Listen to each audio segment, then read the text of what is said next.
Hola a todos y bienvenidos a nuestro canal. Hoy vamos a sumergirnos en un viaje fascinante a través del tiempo, hacia la costa sur de España, una región rica en historia y cultura, moldeada en gran medida por los fenicios.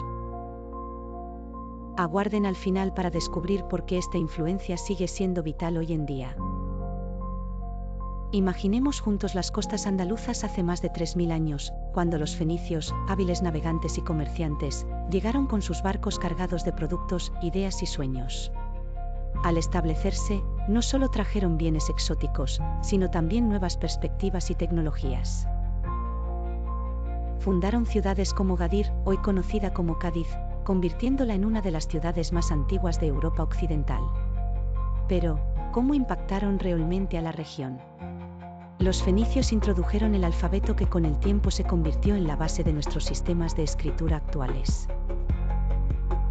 Eran maestros en el arte del comercio y compartieron sus conocimientos de navegación y construcción de barcos, enseñanzas que los habitantes locales abrazaron y adaptaron. Un dato curioso es que los fenicios fueron probablemente los primeros en llevar el vino desde Oriente Medio a estas tierras. Convirtieron el cultivo de la vid en una actividad central de esta región vinícola. Durante su permanencia, la fusión de culturas produjo un legado duradero en la cerámica, la joyería y, por supuesto, la gastronomía. Aunque su civilización finalmente se desvaneció, sus contribuciones se convirtieron en la base de futuros desarrollos culturales y económicos. Y ahora, queridos espectadores, es nuestro momento de seguir explorando, de apreciar cómo estas historias antiguas dan forma a nuestra vida actual.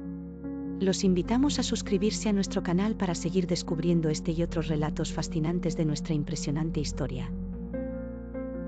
Porque conocer nuestro pasado es comprender nuestro presente y construir un futuro lleno de posibilidades. Gracias por acompañarnos en este recorrido, nos vemos en la próxima aventura histórica.